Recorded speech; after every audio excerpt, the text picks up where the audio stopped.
lui. Parce que l'imagination et le cerveau qui permet de réfléchir et d'imaginer est une créature d'Allah. Alors le cerveau ne peut pas capter ce que c'est d'Allah. Ibrahim alayhi salam s'est orienté vers le ciel. Il a regardé le soleil croyant que le soleil était Allah. Il a regardé la lune croyant que la lune était Allah. Il a regardé les étoiles, il pensait que les étoiles étaient Allah.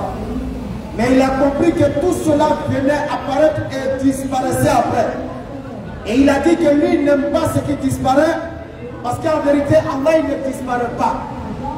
Il est le maître de toutes choses, il a l'autorité absolue, et il donne l'autorité à qui il veut.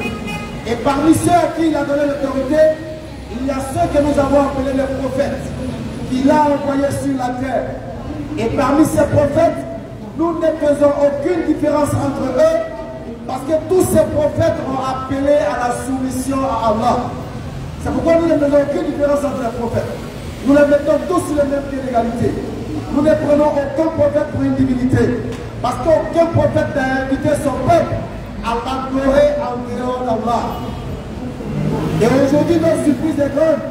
Lorsque nous écoutons certaines religions qui invitent les hommes à adorer des hommes, qui invitent les hommes à aller se prosterner vers la créature et le Créateur. Et à cela, nous disons non. Nous disons non, parce qu'Allah dit, celui qui m'associe autre chose n'aura pas le paradis. Celui qui m'associe autre chose n'est pas musulman. C'est pourquoi le musulman, il ne doit rien avoir autre que Allah. Pas de gris-gris, pas de bague rouge, pas de bague noire, pas de bague verte. La seule bague c'est Allah. La seule foi c'est Allah. La seule puissance c'est Allah. La seule autorité c'est Allah. Il n'y a pas d'autre puissance à rechercher ailleurs. Parce qu'Allah il a dit, s'il y avait des associés avec lui dans la création, vous allez voir que les associés, chacun allait lui donner sa part. Il allait avoir une guerre de Dieu. Il allait avoir une guerre de divinité. Chaque Dieu allait réclamer sa part dans la création. C'est pourquoi vous voyez de la mythologie grecque, on voit le dieu Zeus, le dieu Akhenaton, le dieu Tha, ils sont en train de se battre pour que qui va contrôler la terre et le ciel. Et Allah il vous dit que lui est le seul créateur des cieux et de la terre. Et lorsqu'il a envoyé les prophètes, il leur a donné une seule parole de la sourate de 42 à partir du verset 12. Quand nous lisons, il leur a donné une seule parole. Il dit, établissez la religion et n'en faites pas un sujet de division. Il les a envoyés avec une seule parole. Nous n'avons envoyé les prophètes et les messagers que pour qu'ils puissent annoncer aux hommes, aux êtres vivants, qu'il n'y a point de divinité sauf Allah. Ne vous prosternez devant aucune autre entité. N'adorez aucune autre divinité sauf lui Allah. Parce qu'il est le véritable Dieu. Et le véritable nom du Créateur n'est rien d'autre que Allah. Que tu le prennes en hébreu, que tu le prennes en araméen, que tu le prennes en arabe, son nom propre à lui, c'est Allah. Et tout autre nom qui ramène au Créateur unique devient un attribut d'Allah. Mais tout autre nom qui ramène à une idole n'est pas le nom d'Allah. C'est pourquoi nous vous invitons ce soir, nous tendons la main à tous ceux-là qui n'ont pas encore embrassé la lumière de l'islam. Nous vous tendons la main pour vous tirer de la noyade spirituelle, pour vous tirer de l'obscurantisme spirituel, pour vous tirer de l'ignorance spirituelle. Nous vous tendons la main. Car la parole d'Allah est claire. Quiconque désire une autre connexion, quiconque désire une autre croyance, quiconque désire une autre direction, quiconque désire une autre doctrine, en dehors de l'islam, ne sera point agréé et dans l'au-delà te retrouvera parmi les plus malheureux. Pourquoi? Parce que l'Éternel n'a pas envoyé une autre croyance, une autre forme de croyance. Il a envoyé à l'islam qui est l'un de ses attributs, à savoir le Dieu de paix. Et toutes les religions portent des noms d'or, sauf à l'islam qui est un attribut d'Allah. Et quand il envoie les prophètes, il les envoie pour tirer le peuple vers Allah. Non pas tirer le peuple vers le prophète, mais tirer le peuple vers Allah au travers de la foi au prophète dans sa croyance. Je crois au prophète, je mets ma foi en Allah. Voilà le message. Et c'est ça tout le professeur de lui donner. Et quand nous lisons dans la sourate 43, le verset 81, Allah nous dit, Sur le verset 81, dit, si le tout miséricordieux avait un enfant, si Allah avait un fils, alors je serai le premier à l'adorer. si Allah avait un enfant, si Allah avait un fils, alors je serai le premier à l'adorer. Nous serions les premiers à adorer ce fils et cet enfant d'Allah. Heureusement, Allah il n'a pas d'enfant, Allah il n'a pas de fils. Et nulle part dans aucun livre, il n'a été mentionné que le Créateur a un enfant ou le Créateur a un fils. Ça n'existe pas. Lorsque vous ouvrez la Bible, vous ouvrez la Torah, vous ouvrez les livres, il n'est mentionné nulle part que Dieu a un enfant ou un fils. Nulle part. Mais c'est là. Dis, Non.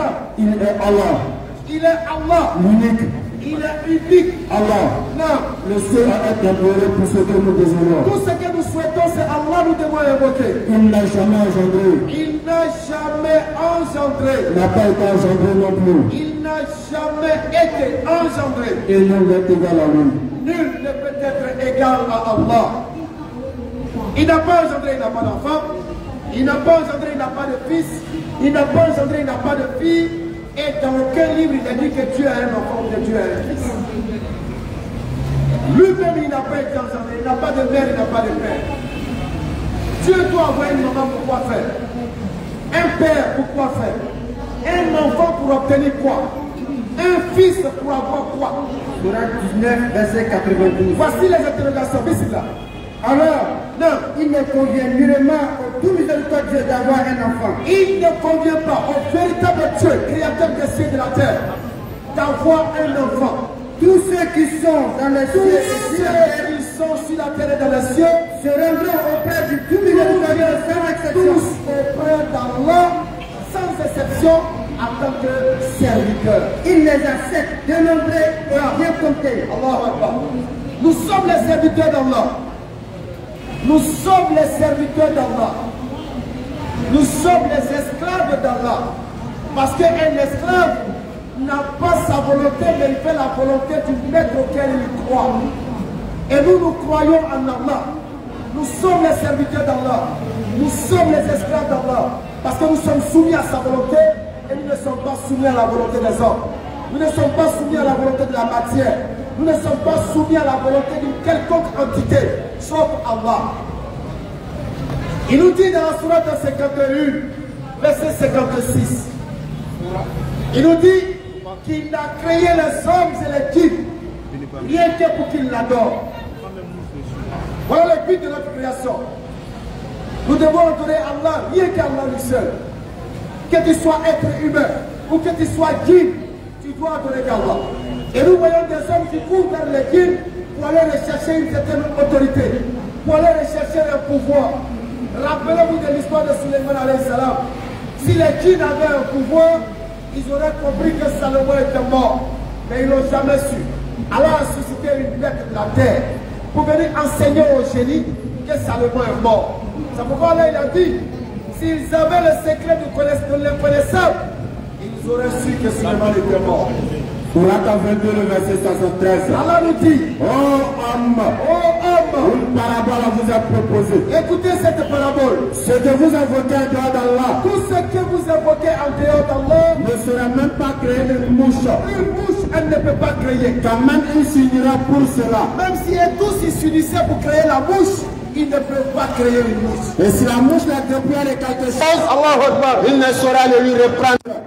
Alors, le sollicitant et le sollicité sont également faibles. Donc tout ce que vous évoquez en dehors d'Allah, que ce soit un bois, que ce soit un djinn, que ce soit une rivière, tous ce sont dans l'incapacité parce qu'ils ne peuvent même pas créer une mouche. Si vous évoquez aussi Jésus, il ne peut pas créer une mouche. Et ce qui est intéressant dans le cas du Christ, c'est que Jésus n'a dit à personne qu'il était Dieu. Il n'a invité personne à l'adorer comme Dieu. Surata 5, Bismillah. à partir du verset 72. Que nous dit la parole d'Allah? Tous ceux qui disent, en vérité, tous ceux qui disent, Allah c'est le Messie. Tous ceux qui disent, Allah c'est le Messie. Que Allah est Al-Masih, fils de Marie, le fils de Myriam. Allah que le Messie a dit. Qu'a dit le Messie? Oh enfants d'Israël, Israël, adorez Allah. Il faut adorer Allah. Mon Seigneur, qui est mon Seigneur, et votre Seigneur. Adorez Allah, ne m'adorez pas. Moi Jésus, ne m'adorez pas. Au verset 73. Il faut adorer Allah, ne m'adorez pas. Ce sont certains mécréants. Ce sont encore des mécréants. Ceux qui disent. Toute personne qui dit. En vérité. Allah est le troisième des trois. Allah est le troisième des trois. Alors qu'il n'y a de divinité qu'une divinité unique. Il n'y a qu'une seule divinité unique. Au verset 75. Verset 75. Le Messie. Le Messie. Fils de Marie. Le fils de Marie. Il n'était qu'un messager. Il n'était qu'un messager. Des messagers sont passés avant lui. Des messagers sont passés avant lui. Et sa mère était une véridique. Marie était une véridique. Et toutes deux consommaient de la nourriture. Ils mangeaient. Tous deux mangeaient. Et quand on mange, le besoin naturel s'exprime. Quand on mange, le besoin naturel s'exprime. Donc tout être humain qui mange n'est pas amené à être une divinité. Au verset 116. Tout homme qui mange ne peut pas être Dieu. Et rappelle-le. Non. Au moment où Allah dira. Au moment où Allah il dira. Oh Jésus. Oh Isa. Fils de Marie. Le fils de Marie. Est-ce toi qui as dit aux gens? Est-ce que tu as dit à quelqu'un? Prenez-moi ainsi que ma mère. Prenez-moi ainsi que ma mère. Pour deux divinités en dehors d'Allah. Pour deux dieux en dehors d'Allah. Il dira. Est-ce que tu l'as dit? Gloire et pureté à toi. Il va dire gloire et pureté à toi. Allah. Il ne m'appartient pas de déclarer ce que je n'avais pas le droit de dire. Un prophète ne peut dire que ce que Dieu lui dit de dire. Si je l'avais dit. S'il dit autre chose. Tu l'auras su certain. Dieu va savoir. Tu sais ce qu'il y a en moi. Parce que c'est lui met tout dans le prophète. Et je ne sais pas ce qu'il y a en toi. Et le prophète ne peut pas savoir ce qu'il y a en vérité, tu es le grand connaisseur de tout ce qui est inconnu. Allahu Akbar. Je ne leur ai dit que ce que tu m'avais recommandé à savoir. Adorer Allah. Il faut adorer Allah. Mon Seigneur. Qui est le seul Seigneur. Et votre Seigneur. Et votre Seigneur. J'en vais le verset 17. Et Jésus lui dit, ne me touche pas, car je ne suis pas encore monté vers mon Père. Mais va trouver mes frères et dis-leur que je monte vers mon Père, qui est aussi votre Père, vers mon Dieu et votre Dieu. Aucun féticheur ne peut créer une mouche. Aucun. Aucun ne peut créer une mouche. S'il est sûr de lui, il n'a qu'à fabriquer une mouche là en bas. Il n'y en a pas. Tous des vendeurs d'illusions. Des hommes qui invitent le peuple à la perdition. Des hommes qui invitent les hommes à retourner dans la porcherie. Des hommes qui crachent sur leur divinité. Des gens qui versent le sang des animaux sur leur divinité, en telle enceinte que la divinité même pue. Ils sentent.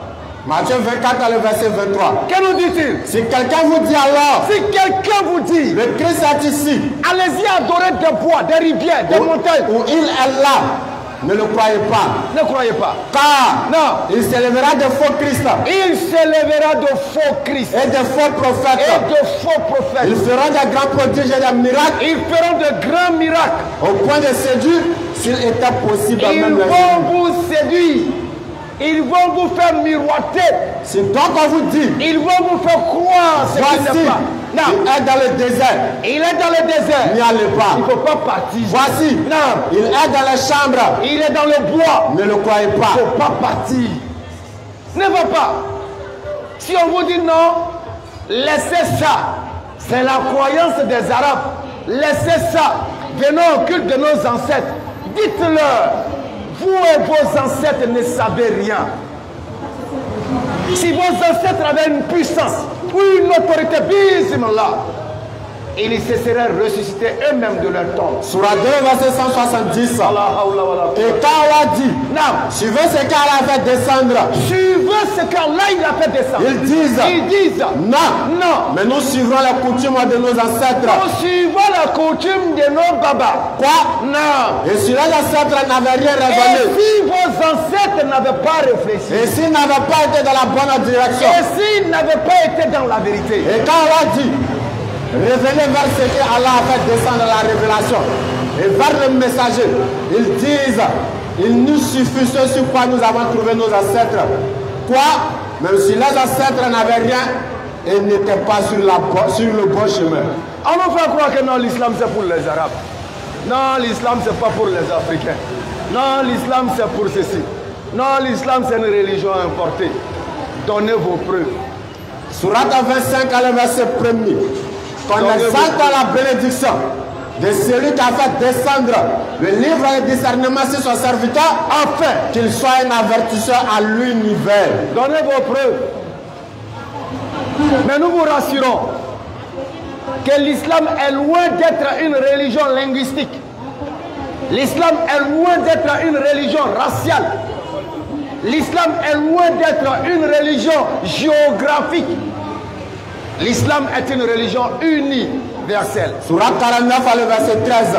Oh homme, nous avons créé des mâles et d'une femelle. Nous vous avons créé des mâles et d'une femelle. Et nous avons fait de vous des nations et des tribus. Nous avons fait de vous des nations et des tribus. Pour que vous vous entreconnaissiez. Pour que vous vous entreconnaissiez. Le plus noble d'entre vous auprès d'Allah. Le plus noble d'entre vous auprès d'Allah. Et le plus pieux. Allah, il a l'autorité absolue sur toutes choses. Et le plus pieux. Même un djinn ne peut même pas créer une mouche. Et tu vois des hommes qui deviennent des esclaves des génies. Qui vont vouer le culte au génie. Pourtant, toi, tu es un être humain à qui Dieu a confié l'autorité, la gouvernance. Tu mets ta gouvernance de côté et tu deviens un serviteur des djinns. Subhanallah. Ils n'ont aucun pouvoir. Ils n'ont aucun pouvoir. Tu ne crois pas? Ils n'ont aucun pouvoir. Juste des illusionnistes. Sourate 14 dans le verset 32. Que dit Allah? Allah, non, c'est lui qui a créé la cieux et la terre. Lui, Allah ne cache pas pour nous. Allah, demandez à vos idoles qu'est-ce qu'ils ont créé. Allah, non, c'est lui qui a créé la cieux et la terre. Il dit c'est moi qui ai créé la cieux et la terre. Et qui du ciel a fait descendre de l'eau. Il dit c'est moi qui ai créé le ciel et la terre. Grâce à laquelle il a produit des demandez fruits à vos idoles qu'est-ce qu'ils ont créé pour vous nourrir. Il a soumis à votre service à les vaisseaux qui par son ordre voguent sur la mer. Il a soumis à votre service à les rivières. Et pour vous, il a assujetti le soleil et la lune. Il a assujetti toutes choses pour l'homme à une perpétuelle révolution. Tout ce que Dieu a créé. Il a tout créé. Et puis il a pris l'homme, il a placé. Et il a dit à l'homme, tu es le calife, tiens ça, c'est pour toi, il faut tout gérer. Et dans l'homme sorti, l'homme qui vient se prosterner devant ce qu'il doit gérer. Il dit, je t'offre tout. Gouverne, il faut gouverner la forêt, gouverne l'eau, gouverne tout. Il faut tout gérer, il faut les exploiter, il faut te mettre à l'aise. Pour ton bien-être, il faut les exploiter. Mais tout en me reconnaissant que je suis l'unique et le véritable créateur.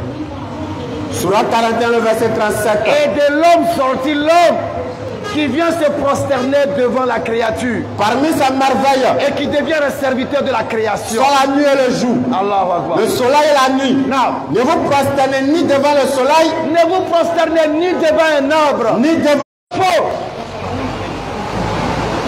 Celui qui sait qu'il est décédé ne le verra jamais. Mais celui qui ne sait pas qu'il est décédé verra une image, une forme. Parce que le diable veut vous amener à ne pas croire qu'il aura une résurrection. Il veut vous amener à demeurer dans votre péché. Pour que vous ne puissiez pas croire qu'il y a une résurrection. Celui qui meurt, il est mort. Foi, il s'étaille. Il ne peut rien créer. Il ne peut rien créer. C'est les djinns qui se jouent de vous. C'est les génies qui jouent avec votre science. Qu'Allah vous aide à sortir de cet égarement et de ces ténèbres lugubres et macabres. Amen. Qui vous rend Noroyakre Ataïnyaka. Ténèbres totales. Penya Sassaniété. Non, koso, du lait koso. Ça dit nous koso kawara ifarulo.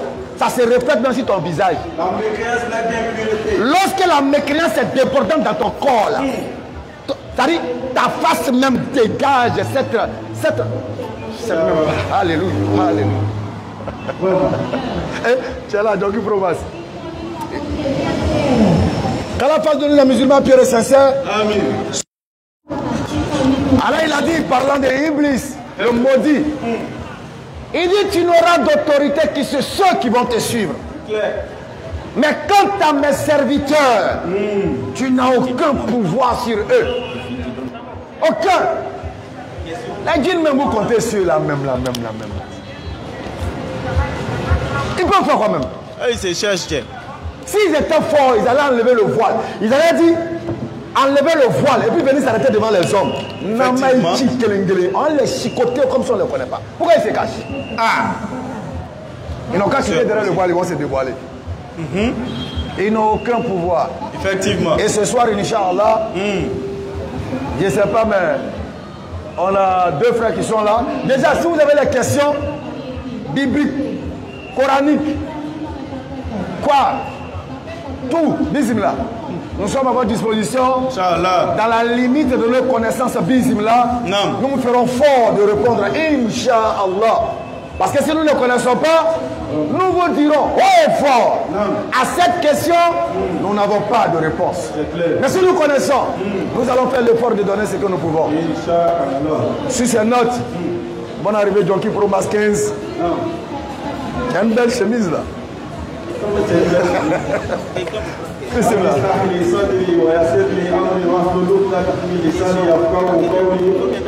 سبحانك لا علم لنا إلا ما علمتنا إنك أنت العليم الحكيم بسم الله الذي لا يضر مع اسمه شيء في الأرض ولا في السماء وهو السميع العليم أعوذ بكلمات الله التامة من شر ما خلق Salam alaikum wa rahmatullahi wa barakatuh à tous les musulmans. Bonsoir à ceux qui ne sont pas musulmans. Encore une fois, nous sommes heureux d'être avec vous ce soir pour partager ce qu'il y a d'essentiel, à savoir le rappel d'Allah, le but de l'existence de l'homme sur la terre.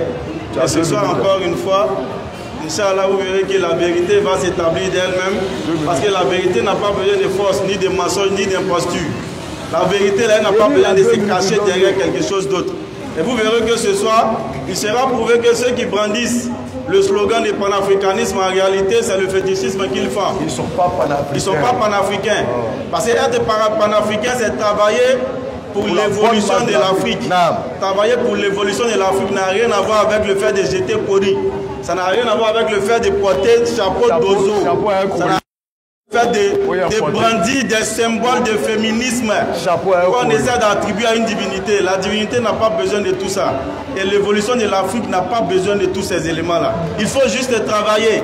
Il faut être discipliné. Il faut être uni pour faire évoluer l'Afrique. C'est ça. À part ça, tous ceux qui se disaient féticheurs, médiums avant, aujourd'hui quand tu leur demandes, ils font quoi? Ils disent ici qu'émite. Tout ça pour pouvoir jouer sur le sentiment du panafricanisme, parce qu'ils ont conscience que les Africains se sont réveillés et ils veulent évoluer, ils veulent passer à autre chose. Et ce passage à autre chose n'a rien à voir avec le fait de pleurnicher sur le passé. N'a rien à voir avec le fait de revendiquer quoi que ce soit. Quand tu vois l'humanité disait que autant de l'Égypte antique ça existait. Bon, on s'en fout. On dit qu'est-ce qu'on doit faire aujourd'hui pour pouvoir être grand demain. C'est de ça qu'il s'agit. Ça n'a rien à voir avec le fait d'aller verser de l'eau devant un bois qu'on a fait de nos mains. Parce que l'évolution de l'Afrique, on vous le dit aujourd'hui, on vous le répète, c'est l'islam. Parce que l'islam enseigne de s'éloigner de tous les maux de cette société. La corruption, le woubia, parce qu'il y a les mots quand on dit, ils vont bloquer notre direct. Voilà, quand on dit woubia, tout le monde connaît. PDA. Voilà, tout ça là, l'islam enseigne. Tu as dit le mot? Il dit PDA. Mais ça y est dedans. Ils connaissent ça aussi. Ils connaissent. Bon, ok, on s'en fout. Le fait de dire DAP là. Ah, écoutez. Ils connaissent. Donc si on ne peut plus parler, ils n'ont qu'à fermer nos bouches. Hier, ils ont fait quelque chose, on a tous vu. Hein. Donc tous ces éléments-là, l'islam même invite à s'éloigner de ces éléments. Non. Donc ce soir, Inch'Allah, vous verrez que la vérité va s'établir. Et l'islam aussi conduit l'homme à être intelligent, à être le vicaire qu'Allah a établi sur la terre depuis sa création. Parce que l'islam dit non, il ne faut pas adorer un être humain. Il faut adorer, n'est-ce pas, le créateur des cieux et de la terre, qui n'a pas besoin d'être représenté par un quelconque symbole sur la terre. Il n'a pas besoin que l'homme s'humilie devant des créatures. Mais l'homme doit s'humilier uniquement devant lui, le créateur. Et déjà, on va passer aux questions-réponses s'il y en a. Il y a un frère chrétien la semaine passée là qui avait une intervention, maintenant il ne sait pas. Le professeur m'a insulté John Diarra. Ces deux là. Ouais, on va passer à on finit les autres. Ok. Inch'Allah, donc on y va. Je ne sais pas si on prend ces deux là. Voilà. On va leur demander une nouvelle. Ah, donne-moi le micro là. Et en même temps tu gardes. C'est bon, laisse. On va se débrouiller là si tu qualifies. Ou bien on peut coller ici là. On peut mettre ici là même. Ok, j'aimerais rappeler que dans notre interaction, si vous posez la question, vous devez laisser les orateurs répondre. Maintenant, s'ils demandent à échanger avec vous, vous échangez avec eux. Mais les chrétiens qui ont des questions, est-ce qu'il y a des... Ok, d'abord, en attendant. Tu le fais.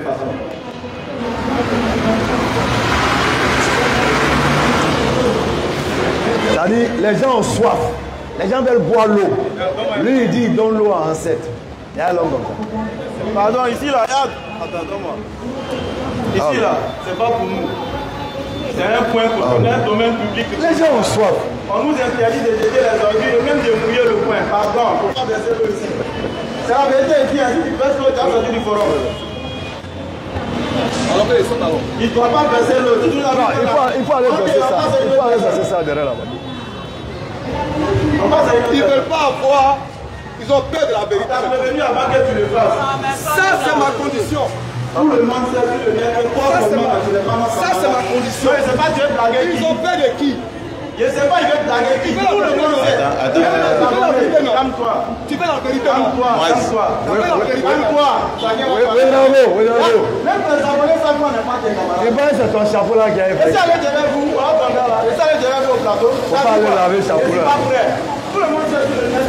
Donc, moi, je n'ai pas le faire. Tu l'as fait quand même. Tu as fait une règle. Et c'est ce que l'islam enseigne, la discipline. La discipline. Quand tu viens d'un endroit là, on dit qu'il ne faut pas faire quelque chose. La discipline t'enseigne de ne pas le faire. C'est ça l'islam. C'est ça là qui peut faire évoluer la vie.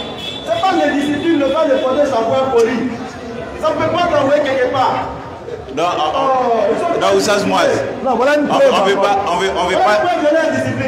On veut pas d'échappatoire. Ne verse pas de l'eau dans le domaine public et communal. Il y a des pères de famille qui se tuent à l'heure de trouver le coin ici, chaque matin. On dit ne le fais pas, tu le fais. Si j'aime dans ton village, tu dis on ne prie pas dans mon village. Je ne vais pas forcer pour prier. Je m'avais prié ailleurs. Et c'est pas il parler sur la personne plus que ça. Il dit quoi? Attends, mais qui l'a invité aujourd'hui pour débat? Les disciplines dont il parlait, il vient d'un forum, il vient devant notre caméra, il s'est mis à se dire.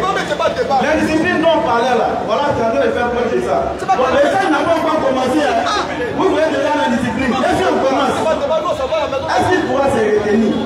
C'est la question qu'elle me pose. C'est la question qu'elle me pose. Le gars, il connaît rien, mais il est très indiscipliné. C'est pas des gars qui parlent. C'est mon gars, on pose sur WhatsApp. Je suis pas son camarade, il sait ça, sur tous les domaines.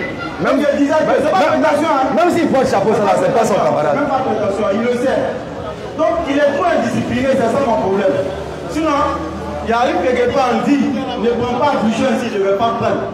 Il y a cherché un autre endroit. On t'a bien prévenu, ne verse pas de l'eau. Tu fais espèce, tu verses l'eau. Deuxième devant la caméra, tu te mets à crier. Quand tu deviens un meeting politique, ici la passion, on a mis à côté. On a désactivé la passion. C'est la raison du travail ici. Calas.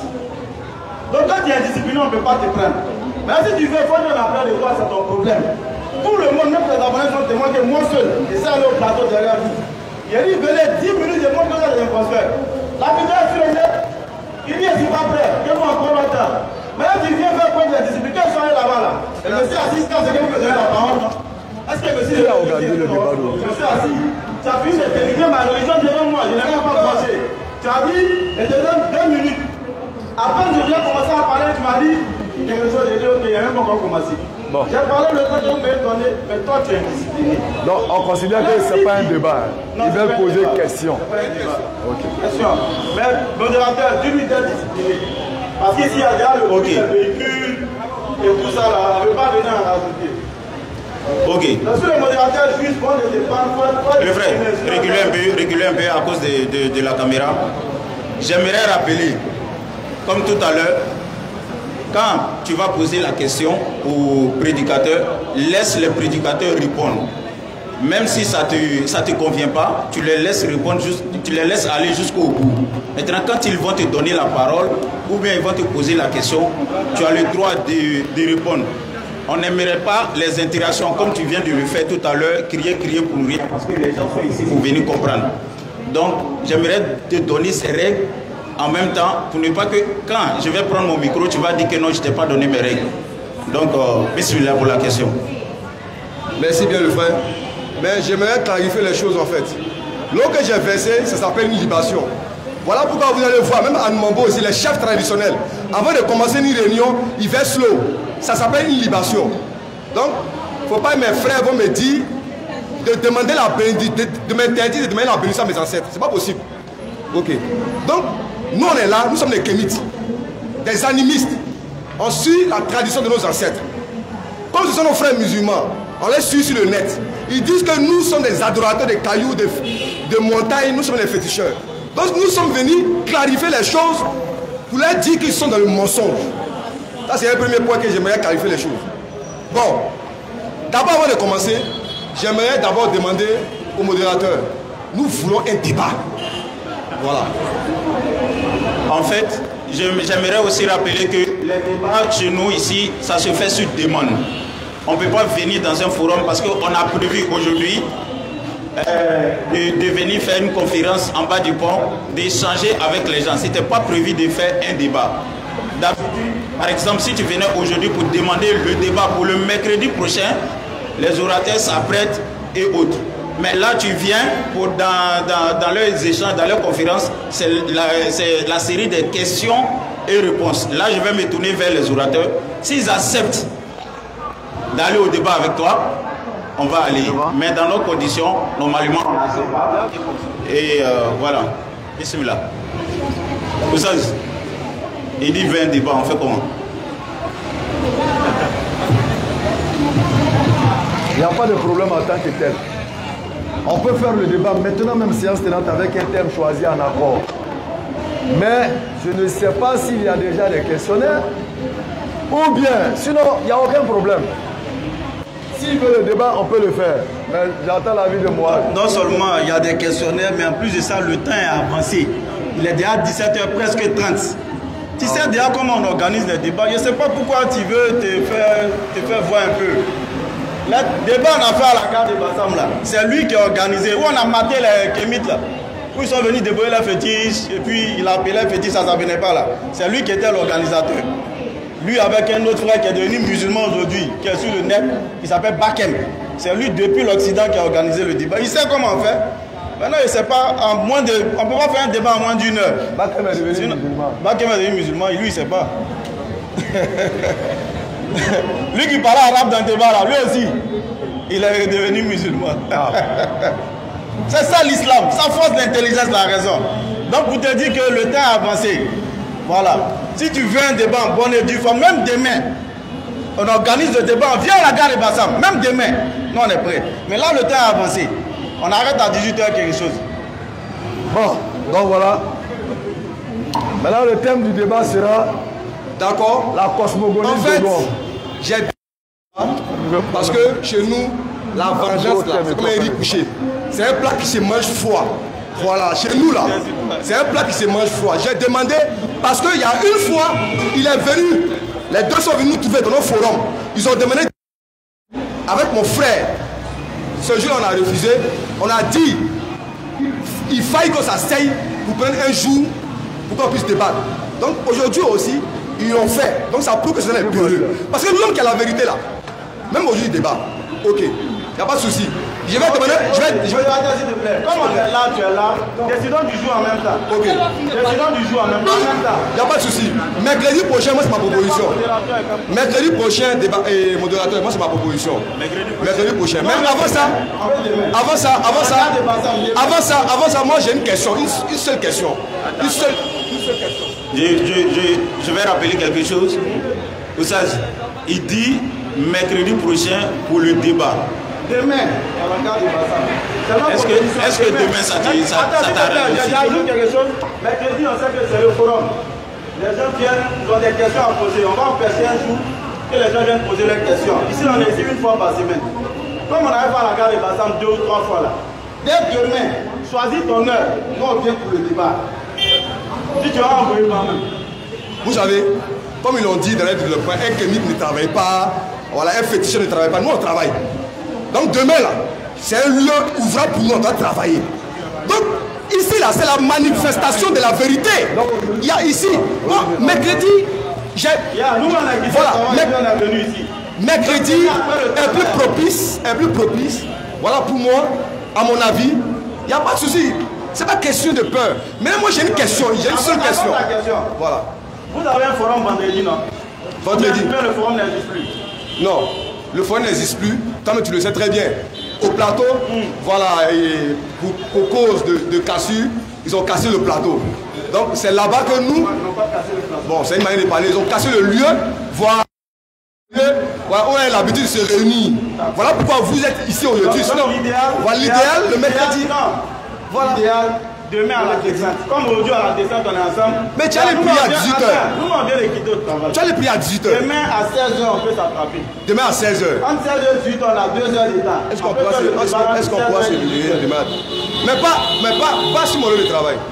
Où? Voilà ici si tu veux. Ici. Ça dépend de tout le monde ici. Hein.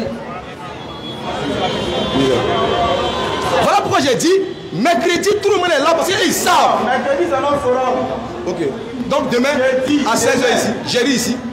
Bon, ici, là, je ne sais pas si les gens sont d'accord. Voilà. Mais en tout cas, demain.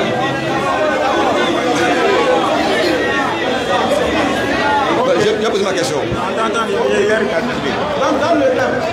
Donc, ok, attends, il donne le thème et puis il est sur le rendez-vous. Attendez, choisir le thème. Amiens, son gars, son gars est mort, il dit ils vont nous appeler. Non, on donne le thème. Ah, mais c'est son mercenaire qui est là. On donne le thème, il n'y a pas de souci. On donne le thème. Mercenaire même Trump. On donne le thème. Voilà. Non, il ne faut pas décider, on va appeler. On va donner le thème. Le thème là, c'est la pierre noire. Quelle est l'utilité de la pierre noire? Il y a un gros caillou qui se trouve à la Mecque.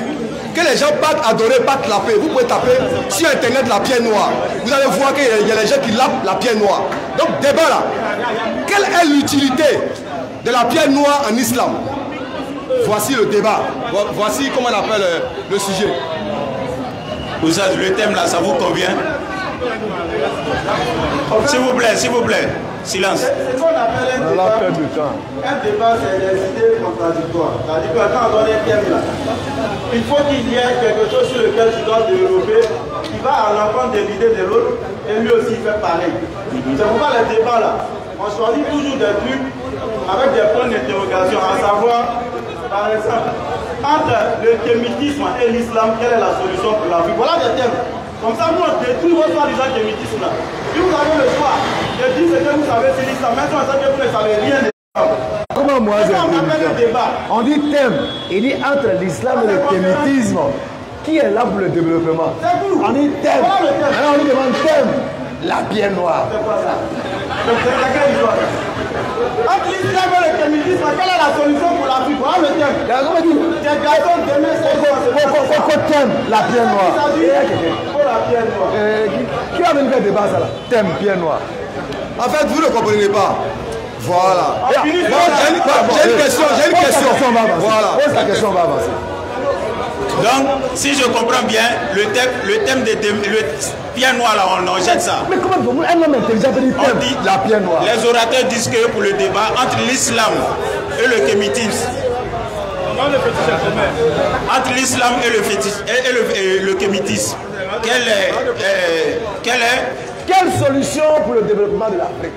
Est-ce que ça vous convient? Demain 16h, tout le monde, comment on appelle? À partir de 16h, on sera ici. Est-ce que ça vous convient? D'abord, c'est demain. J'ai une question à vous poser, le frère. Attends. Tu es venu, tu dis que tu veux un débat. On aimerait que les gens là, parce que tu dis qu'ils ont peur de toi. Ils ont donné un rendez-vous demain 16h sur un thème. Est-ce qu'on finit avec le débat? Si tu dis non, ça ne vous arrange pas, on passe dessus avant de passer à ta question. Ok. Le thème là, c'est un commun accord. Il a proposé la pierre noire, il a proposé un autre thème. Donc comme le thème est pressé, Moi, je vais attendre ici qu'ils vont finir, on va discuter. Demain, tout le monde sera là. Là, on va se mettre d'accord sur le thème. Voilà. On va mettre... Demain, là. Demain, si vous ne me voyez pas ici, là, c'est qu'ils ont gagné. C'est tout. On va te mettre d'accord sur un thème. C'est tout. Voilà. On va discuter parce qu'on va perdre le temps. Lui, il a proposé. Moi, j'ai proposé. Donc, il faudra qu'on discute. Voilà. Donc, on va passer comme ils sont dit. Voilà. Exactement. Donc, j'ai une question ici. J'aimerais que... Voilà. J'ai une question. Donc pour le moment, le débat de demain n'est pas encore confirmé, ni rien. Il n'y a pas de débat demain. Voilà. On passe à la question. Rien n'est confirmé pour demain. Le débat est confirmé. Demain, je serai là. D'accord, compris. Je tiens une feuille ici dans ma main. C'est un texte. J'aimerais donner ça à lui qui parle beaucoup là. Lui qui a porté les verres là. Les deux ont porté vert, mais il y a un qui n'a pas porté chapeau. Donc j'aimerais qu'il lise. Et qu'il me traduise le texte là. Personne ne va lire ça. Personne ne va lire ça. Tu lis et puis tu traduis. On lui donne sa feuille là-bas. On lui donne. Non, attends. J'aimerais un peu montrer. Il faut lui donner laquelle il va traduire qui est ici. Pendant qu'on lui a traduit. C'est un texte en arabe. C'est un texte en arabe. Moi je vais voir si vraiment elle maîtrise l'arabe. On n'est pas arabe. Ça prouve qu'elle ne maîtrise pas l'arabe. Mais comment quelqu'un qui ne maîtrise pas l'arabe peut vous apprendre le Coran? Quelqu'un qui ne maîtrise pas l'arabe. Attends. Regarde, Ouedraogo. S'il vous plaît. Les gars, s'il vous plaît. Ouedraogo. Vous voyez pourquoi on n'aime pas ce genre de choses là. Regarde, tu es toujours indiscipliné. Ça, c'est pas bon ce que tu fais. Quand tu fais comme ça là, tout le monde est là crier, ça crée de vacances. On est en ligne. Écoute-moi, on est en ligne. Arrête de faire ce genre de trucs là. Est-ce qu'il y a des questions? On passe à autre question. On passe à autre question. Parce que non seulement tu n'apportes rien aux gens parce que tu n'as rien à apporter, mais la pratique que tu défends aussi est vide comme toi.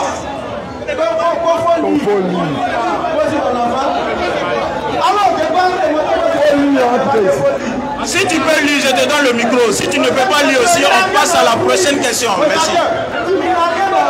Ok, on va partir. Ok, merci beaucoup. Prochaine question.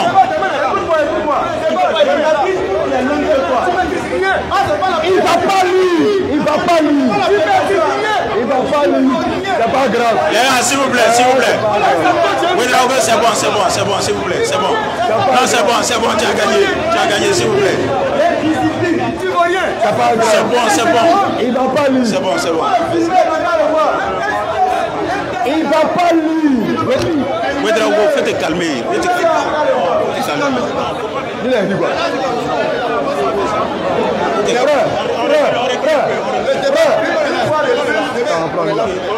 Frère, tu as une question? On va demander à lui s'il a une question. Parce qu'il n'a pas sa place. Le frère, tu as une question? On demande si tu as une question. Hein? Tu as une question? Merci beaucoup. Il a venu la sauver. Il vient de montrer que le soi-disant kémétisme n'a rien à offrir à la vie. On est venu faire un message constructif. Il vient donner des célébrations. Il vient dire n'importe quoi. Maintenant, pose la question. Il faut lire. Papier qu'il faut lire. Donc les enfants doivent nous envoyer quelque chose qu'il faut lire. Alors, c'est pas quoi. Les gars, s'il vous plaît. Prochaine question, c'est qui? S'il vous plaît.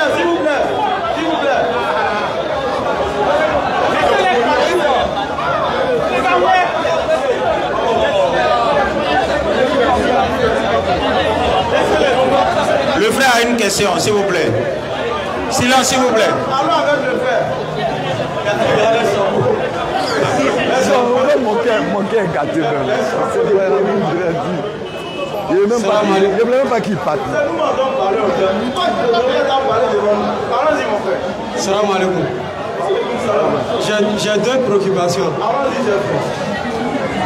Première question. Si tu as eu problème avec quelqu'un, que tu apprends que cette personne est décédée, qu'est-ce que le Coran dit de ça? quelqu'un qui est décédé. Qu'est-ce que le Coran dit de ça?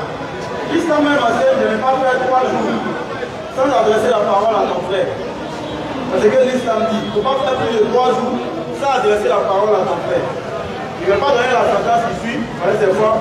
Mais quelqu'un qui fait 3 jours sans adresser la parole à son frère, il commet un très très grand péché. Et ça, l'islam est dit ça. Ensuite, quand tu as laissé, quand la personne est décédée, bon, il faut faire ce qu'il faut demander pardon à Allah. Maintenant, ça dépend du problème. Si c'est toi qui lui as fait du tort, il faut faire des sacrifices à son nom. Si les sacrifices, c'est pas il jeter les choses au carrefour. Il faut faire son accord en son nom, nourrir des pauvres et autres en son nom, et puis faire des sikfas. Allah puisse lui pardonner. Deuxième question. Si un musulman te sent menacé, comme ce qui vient de se passer, comment tu peux agir? Sourate 22. Non, mais tout à l'heure, c'était pas une menace. Voilà, les gens réfléchissent. Voilà, c'est pas une menace. Lui, là, non, là, depuis la rentrée, il vous a dit qu'il ne connaît rien, et puis il a dit ça devant lui. Il ne connaît pas, il compte toujours sur un élément qui prend. Et cet élément qu'il a envoyé là, il fait croire que c'est un ancien musulman. Il passait son temps à lancer des défis au plateau. Mais pourquoi il n'a pas parlé? Lui, c'est. Il ne connaît rien. Un mercredi, les gens viennent nous dire que s'il vous plaît, venez vendredi parce que il y a un soi-disant musulman, un imam même plus comme ça, qui vient dire qu'aucun musulman ne pourra rentrer dans son forum. C'est-à-dire qu'ils viennent changer les choses. C'est ce qu'ils ont dit au jardin. Qu'aucun musulman n'a qu'à rentrer dans son forum parce que lui, il parle l'arabe. Et la vidéo sur le net, j'avais même porté les avis congolais là. Vous pouvez partir voir sur notre page, on a même mis la séquence. Je suis allé derrière au jardin, mon frère n'était même pas encore arrivé. J'étais tout seul avec mon jeune frère Mahmoud, comme les frères, je suis rentré. Il a demandé 10 minutes pour montrer l'infrastructure devant tout le peuple du jardin. Il dit non, j'allais histoire d'enseigner, ils prennent leur temps pour décider, ils allaient nous rappeler tout ça. Jusqu'à aujourd'hui, aucun appel. Et il vient ici, avec sa feuille, façon, en pensant avoir en main une bombe avec laquelle elle allait venir essayer de faire ce qu'il veut. Folie, tu as mais attends, on dit débat demain, tu dis qu'il y a une lapine noire. Est-ce que quelqu'un qui veut faire débat qui est là? Nous on est musulmans, tu dis qu'il y a une expédition qui évite l'animisme. Entre l'islam et puis le kémitisme, c'est quoi qui peut faire avancer l'Afrique? Voilà un débat constructif. Là, ça vient venir prendre de la graine, mais il a tout fait, il n'a pas donné de thème à l'Afrique. En faisant du bruit, comme d'habitude, il est très très indiscipliné. Il est très intéressant. Si vous regardez, on ne peut pas les débattre lui, c'est lui qui va chercher les mercenaires. Ceux qui pensent être forts, il va les prendre, il vient faire débat avec eux. Sinon lui-même là, il ne peut pas faire débat. Il ne pas la présentation. Parce qu'il ne connaît pas. Franchement, il ne connaît pas. Et vous l'avez vu tout à l'heure. Faut rien même. Donc allons-y. Et pense que quand il va porter un chapeau sale. Non, mais que c'est pas une médaille. On va donner verset 39 en cas de menace. Ce n'était pas une menace, mais en cas de menace. La légitime défense est permise aux musulmans. Voilà le verset. Autorisation à donner à ceux qui sont attaqués et se défendre. Oui. Parce que vraiment, ils sont lésés. C'est tout. Lorsque tu as attaqué, il faut te défendre. Mais ça, ce n'est pas une attaque de précis. Salam alaikum. Wa alaikum salam. Moi, je suis musulman. Ce que je voudrais savoir, il y a une population là.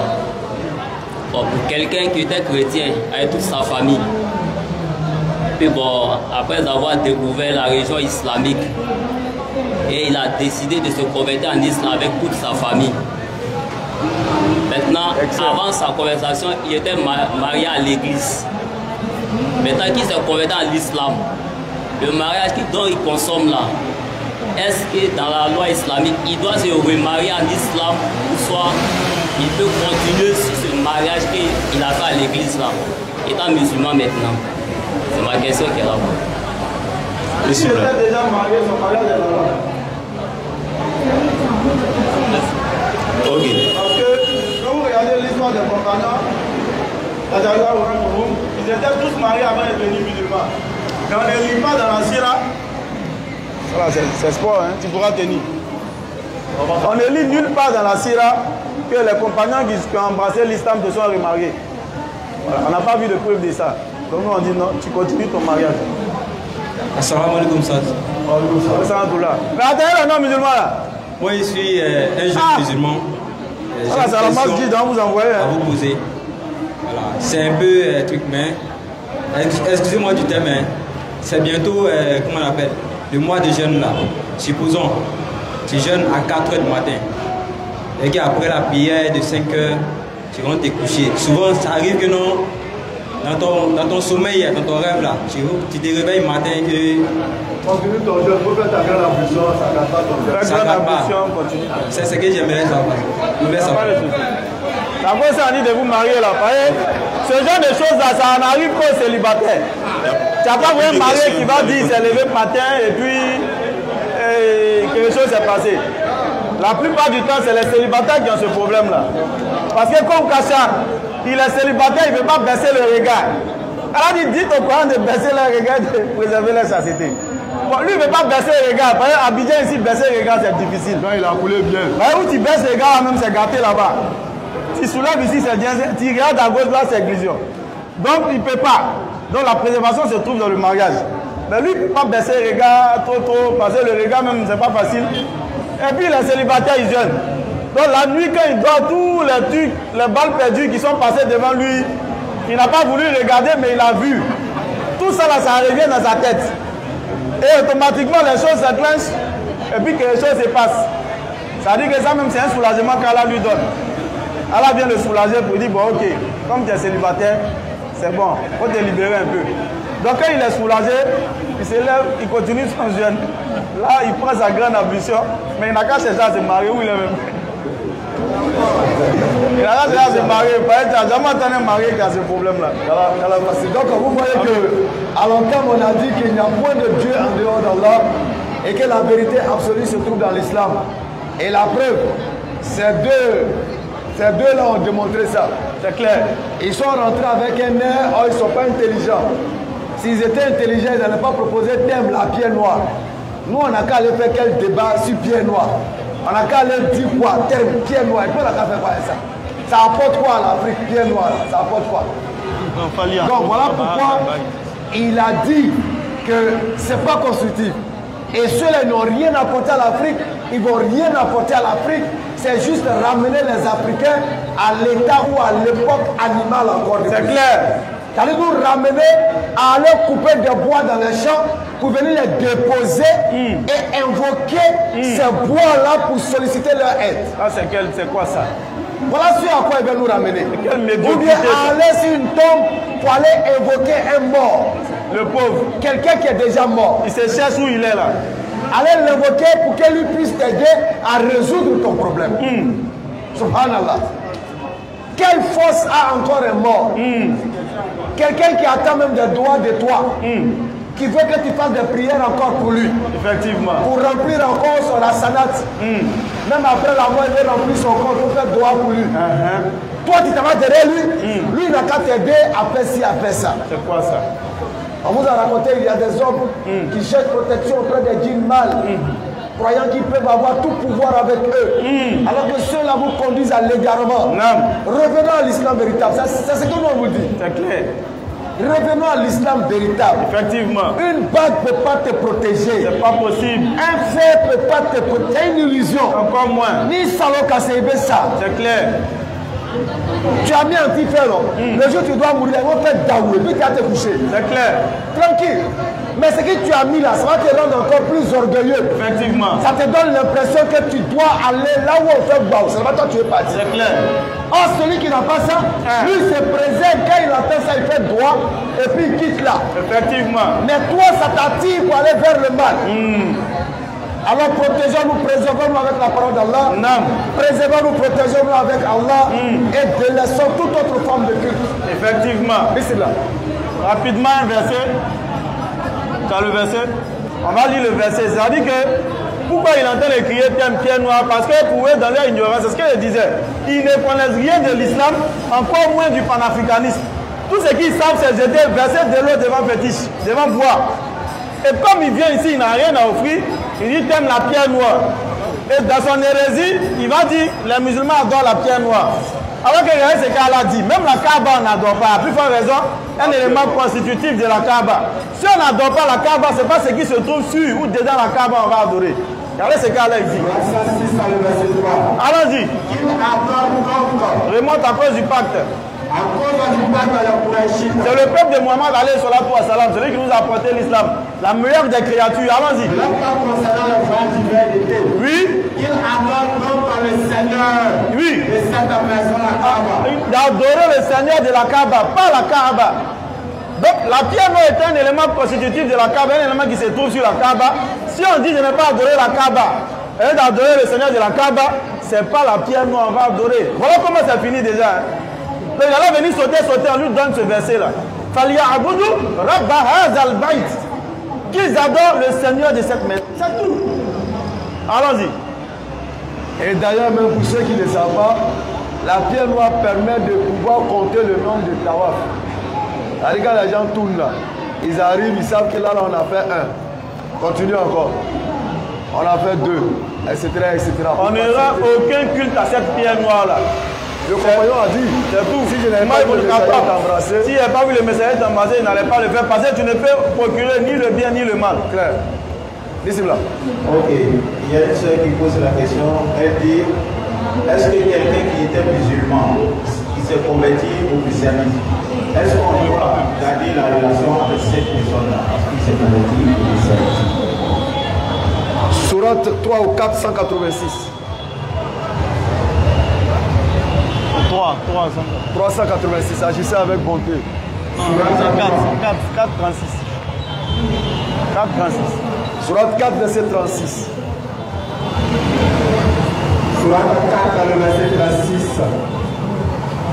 Adorez Allah et ne lui donnez aucun associé.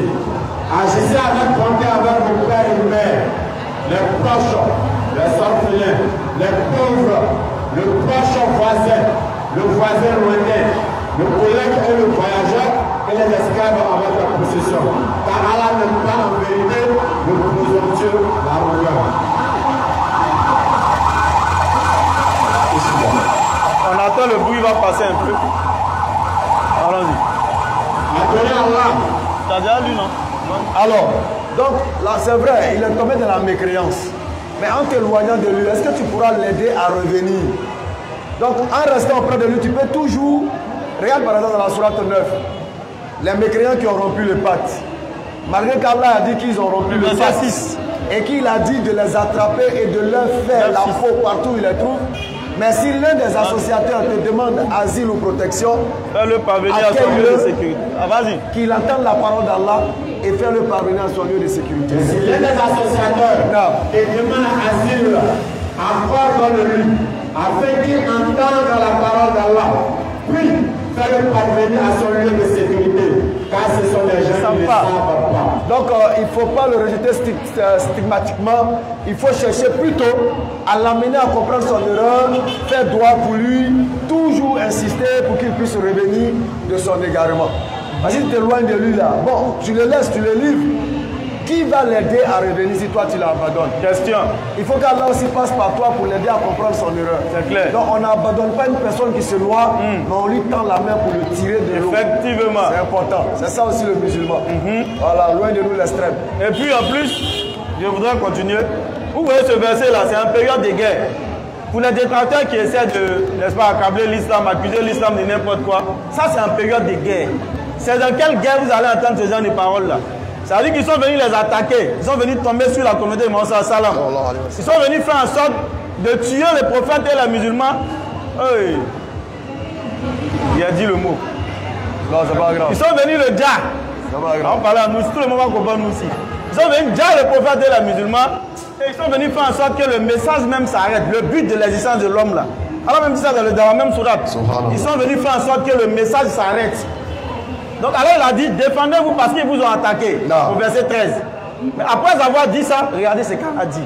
S'il vient te demander asile, bien qu'il t'ait trahi, il t'a attaqué, là c'est ça, il t'a tué. Il a sûrement même tué même tes parents ou tes frères en islam. Mais alors il dit, s'il vient te demander asile, il faut la lui accorder. Donc pour dire que l'islam est une religion d'amour, l'islam est une religion de paix, l'islam est une religion de tolérance.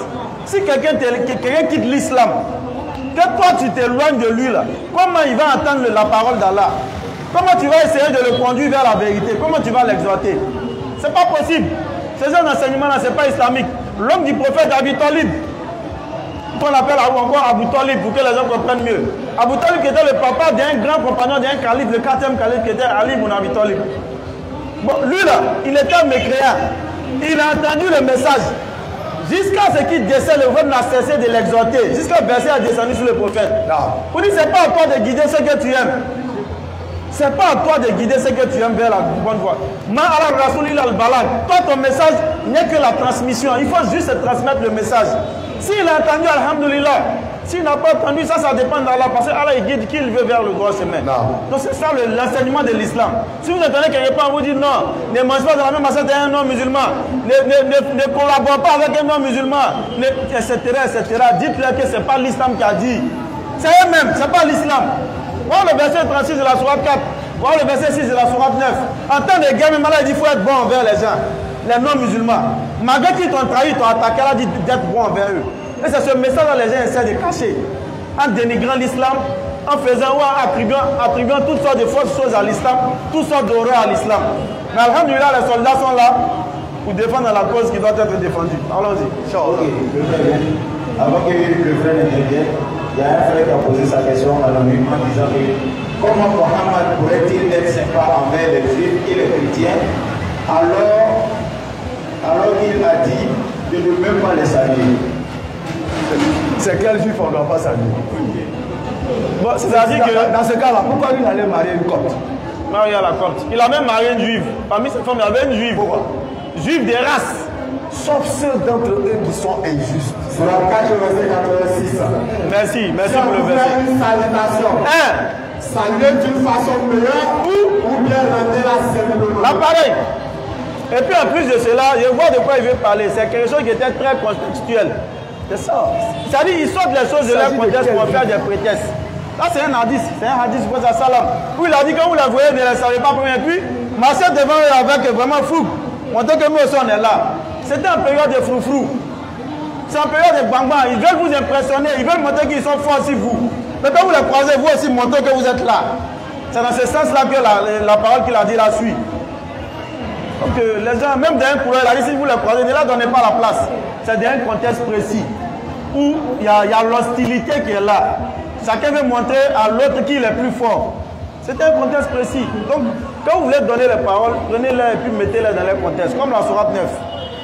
La sourate 4, 36 également. Dans ce cas-là, quand on nous donne l'identité des voisins proches et lointains, ils nous expliquent leur identité et tout ça, est-ce que... Bon, voilà. Enfin bref. Et le voisin juif même du prophète qui venait mettre ordure devant sa porte. Bon, le voisin juif du prophète qui vient mettre nyama devant la porte du prophète.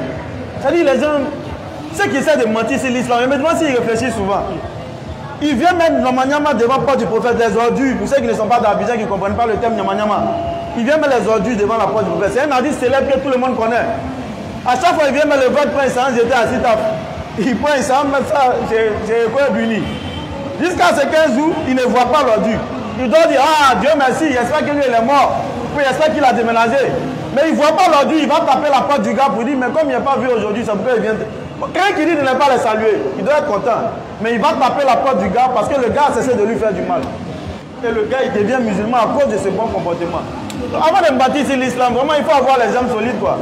Il y a toutes les réponses déjà. Comme si à Médine il n'y avait pas de juifs. Ici là. Les banos sont là. Bonsoir. Bonsoir.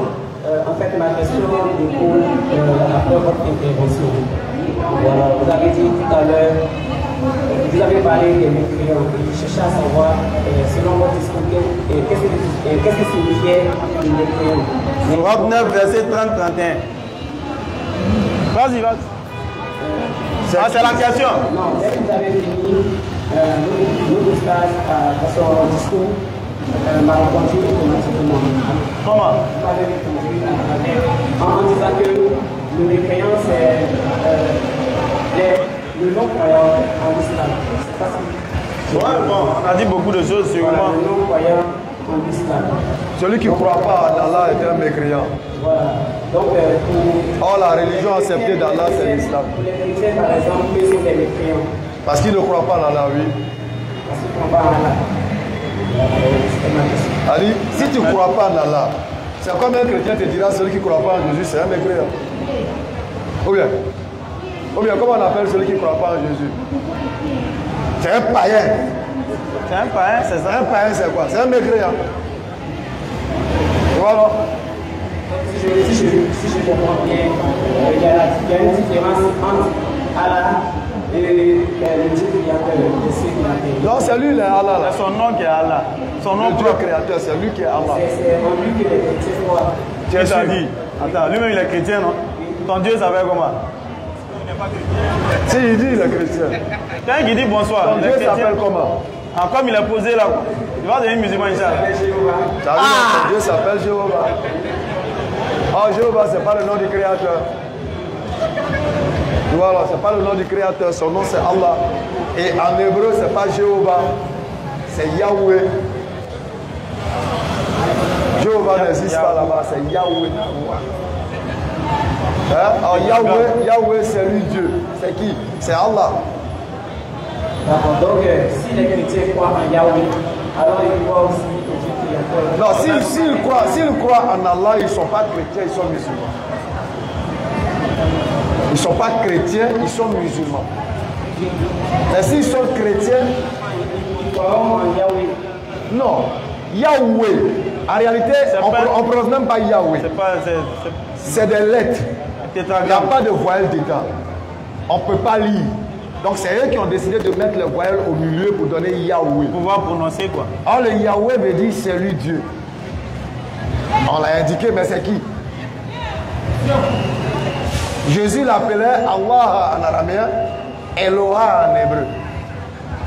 Allah en arabe, c'est la même racine. Donc ça ne peut pas être Jésus-Christ lui-même. Or le chrétien te dit que ce Dieu-là, c'est Jésus. Or Jésus est un serviteur du Dieu qui l'a envoyé. Tu vois, ils vont te dire non, il n'est pas Dieu, mais il est fils de Dieu. Or Dieu n'a pas de fils. Dieu n'a pas d'enfant. Est-ce que ça on te l'a dit une fois?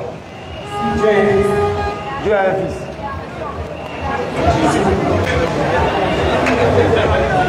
Il a eu avec quelle femme? Attendez, s'il vous plaît. Ne riez pas, s'il vous plaît, ne riez pas. C'est sa croyance, ne riez pas. Il a eu fils avec quelle femme? Selon la religion chrétienne, quand le fils est petit, c'est ce que fait père pour faire son fils. Fils, c'est quoi? Ce que fait père pour faire son fils. Selon quoi? Ça, c'est ce que toi tu dis. Maintenant, on va lire la Bible maintenant. Il y a ce que fils veut dire. Car oui. Pour ceux qui sont conduits par l'Esprit de Dieu, sont fils de Dieu. Donc, fils de Dieu, c'est être conduit par l'Esprit de Dieu. Est-ce que tu es conduit par l'Esprit de Dieu? Est-ce que je suis conduit par l'Esprit de Dieu? Donc, on est fils de Dieu. Au même titre que Jésus. Maintenant, on va dans les béatitudes. On va dans les béatitudes. Matthieu 5. Heureux ceux qui procurent la paix. C'est les béatitudes. Ouais. C'est pour aller chez les catholiques, on a les béatitudes. Heureux celui qui, heureux. C'est pas ça? Donc c'est les béatitudes. Allons-y de la béatitude, qu'est-ce qu'il y a? Ok, nous on va dans... Alors le verset, ça parle pas des fils. Le verset 9. Allons-y. Heureux ceux qui procurent la paix, car ils seront appelés fils de Dieu. Le fils de Dieu, est-ce que toi tu procures la paix? Oui. Parce que tu es rentré ici vraiment avec une sérénité, une paix. Nous on peut affirmer que toi tu procures la paix. Tu n'es pas rentré comme les féticheurs. Tu es rentré avec un calme vraiment. Il quand même la vie que tu étais musulman. Et ça c'est l'attitude des musulmans. Tu vois, ils procurent la paix. Quand ils se voient, salam alaykoum, que la paix d'Allah soit sur toi. C'est la salutation même. Donc partout on procure la paix. Donc tu procures la paix, n'est-ce pas? Je procure la paix. Donc je suis appelé. C'est tout. Fils de Dieu, c'est pas autre chose. C'est pas comme les gens le disent, engendré. C'est la Bible, hein, c'est pas nous. Ceux qui sont conduits par l'Esprit de Dieu sont fils de Dieu. 1. 2. Heureux ceux qui procurent la paix quand ils seront appelés fils de Dieu. 2. Donc fils de Dieu, celui qui est conduit par l'Esprit de Dieu est fils de Dieu. Celui qui procure la paix est fils de Dieu. C'est pourquoi Jésus-Christ, quand il va dire dans Jean 20, 17, il va dire ne me touche point. Car je ne suis pas encore monté vers mon Père. Mais va trouver mes frères. Va trouver mes frères et dis-leur que je monte vers mon Père. Qui est votre Père. Vers moi. Dieu qui est votre Dieu. Il a mis les deux ensemble. Vers mon Père qui est votre Père. Donc ils sont ses frères. Si on a le même Père, on est frère. Et il va le confirmer dans Marc 3, verset 35, quand on va terminer sur ça. Le John qui l'a déplé, il veut parler. Marc 3. Oui, verset 35. Marc 3, verset 35. Pour prouver qu'ils sont ses frères, regarde. Car oui, Quiconque fait la volonté de Dieu, celui-là est mon frère. Celui-là est mon frère. Si tu fais la volonté de Dieu, tu es le frère de Jésus. En plus de ça, tu es ma soeur. Tu es la soeur de Jésus, tu es la mère de Jésus. Tu vois, c'est ça qu'on dit. Non, on dit que Jésus, Dieu n'a pas de fils, Dieu n'a pas d'enfant. Tu comprends? Et regarde dans Matthieu chapitre 16, le verset 13. Matthieu 16. Il a dit que Jésus est le fils de Dieu. Ok. Jésus est arrivé dans le territoire de Césarée, de Philippe, demanda à ses disciples, qui dit donc que je suis, moi, le fils de l'homme? Jésus dit qu'il est le fils de qui? Il est le fils de l'homme. Il est le fils de l'homme ou le fils de Dieu? Attention à ce que tu as dit, il y a un verset. Jésus là-haut, il est fils de l'homme ou bien il est fils de Dieu? Mais aussi il est fils de l'homme. C'est dans quel sens? L'homme là il est écrit. La question là c'est fort. On va pas faire la légende. L'homme là il est écrit avec un grand H. T'as pas écouté, il dit aussi l'homme écrit un grand H. Non, donc quand il parlait là, il précisait grand H. Quand il appelle la femme, je suis le fils de l'homme. L'homme là, automatiquement. Quand on écrit. Attends, ton écrit là, c'est un petit E ou bien c'est un grand E? Écrit, tu viens de dire là, c'est un petit E ou bien grand E? Écrit là. C'est un petit E. C'est un petit E. Et t'es là? Donc quand lui parlait là, il précisait à chaque fois l'homme, petit H, O, petit O. Quand il s'agit de Dieu, en fait, il y a des lettres qui sont codées dans la Bible. Quand il s'agit de parler de Dieu, tu n'as pas compris H, quand on parle de l'homme, tu n'as pas compris où vous voulez t'envoyer.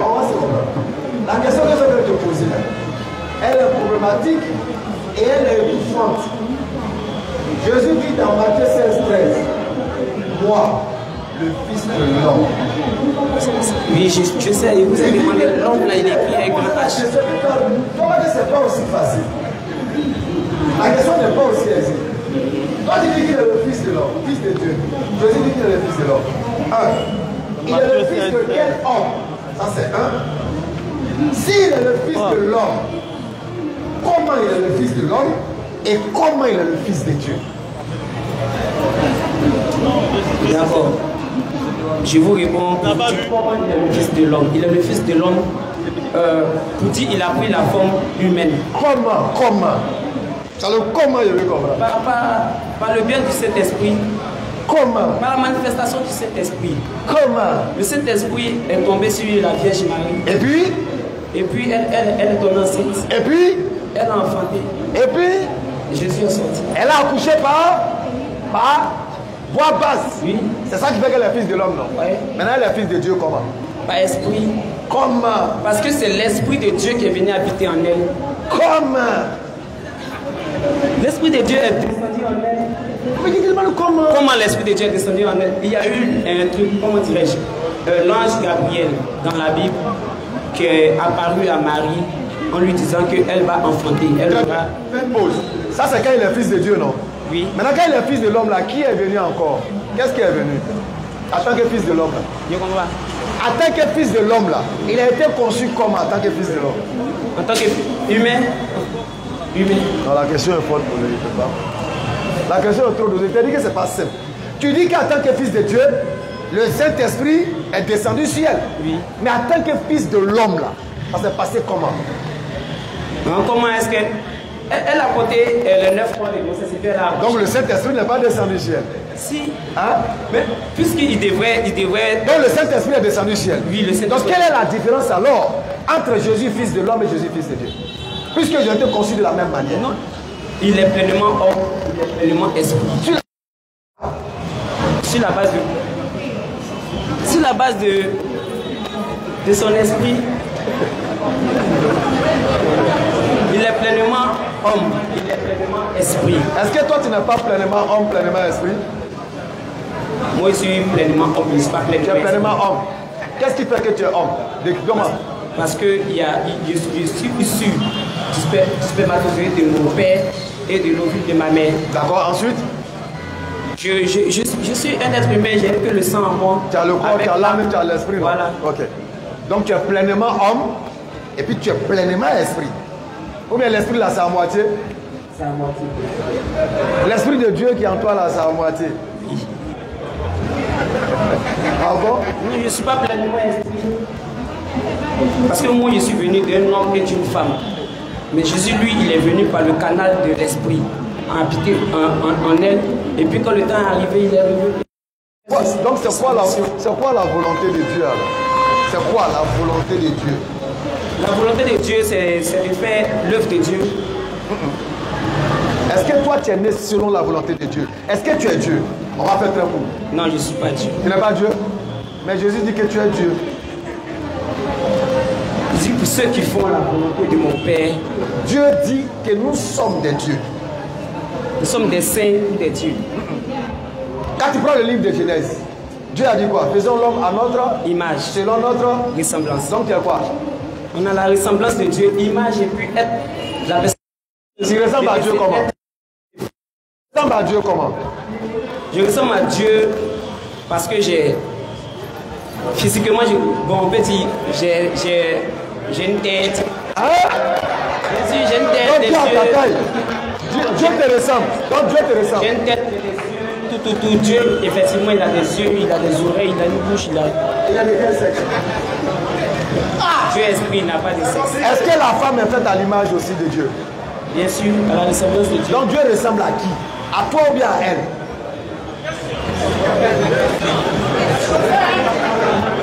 Dieu ressemble à personne. C'est nous, on cherche. Alors, donc faisons l'homme à notre ressemblance là. Tu es qui? Je suis un humain. Je ne suis pas Dieu. Bon, ok. La ressemblance ici là, c'est que dans la création là, oui, tu es comme un petit Dieu avec l'autorité sur toutes les autres créatures. Tu comprends? C'est pourquoi Jésus dit, Jean 10, le verset 34. Il dit quoi? Jésus a répondu. Il a répondu. Dans la loi. J'ai dit. Vous êtes des dieux. Vous êtes des dieux, mais cependant vous mourrez comme des hommes. Il a menti. Donc tu es 100% homme. Je suis 100% homme. 100% Dieu.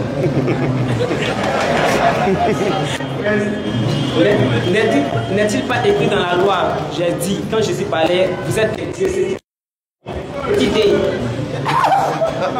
En fait, quand il s'agit de parler de Dieu créateur, c'est écrit dans la Bible. Moïse. Dans la veine même des hommes, là, c'est écrit un petit H, fils de l'homme. Fils de l'homme. C'est petit, donnez-lui Bible. Après les grands petits H, là, on vous blague, frère. En toute sincérité, on vous blague. La Bible dit que Dieu n'est point zéro. Il faut lire ça. Jésus dit, attendez, tu dois donner la vue. Non, allons pas à part. Il a vu le H ici. Non, regarde ça. C'est où? Au verset 13, tu n'as pas coloré poli. Voilà coloré poli. Voilà, le H c'est encore ici. Fils de l'homme. Jésus étant arrivé dans le territoire de Césarée de Philippe, demanda à ses disciples, qui dit-on que je suis? Moi, le Fils de l'homme. H c'est écrit avec quoi? Hein? Ton H là c'est quoi? C'est un petit H. D'accord. Donc c'est quel genre de homme? Ah, parce que tu voulais nous passer un message en passant des grands H, petit H. Non, il ne faut pas te savoir parce que. C'est vrai aussi. Hein? C'est quel genre de homme, petit H là? Il s'agit d'être humain. Donc Jésus est fils d'être humain. Le fils d'être humain. Il s'agit de Marie. Écoute, c'est des gens qui blaguent, les prédicateurs de rue, excuse-moi, chrétiens. C'est eux qui ont créé l'histoire des grands H, petits H, grand D, petit D. C'est faux! Parce qu'on suppose que c'est une révélation, il entend en parler. Ça, c'est ce que vous dites, moi, on ne pas ça. Mais quelqu'un qui entend de parler là, grand H, petit H, ça qui tout ça, c'est pas mal. Il entend de parler à ses apôtres. Qui dites-vous que je suis? Qui a le temps de demander, maître? Moi, le fils de l'homme, homme là, c'est un petit H ou bien qui a le temps, frère? Tu vois que c'est ridicule, non? Ils envoient ça pour vous blaguer. Mais là, regarde le texte. Deuxième là, lis deuxième là. Lis le premier verset. L'Éternel dit à Moïse, voici, je t'ai fait Dieu pour Pharaon, et Aaron, ton frère, sera ton prophète. Dieu là, c'est un petit D ou bien c'est grand D? C'est grand D. Non, Moïse est quoi?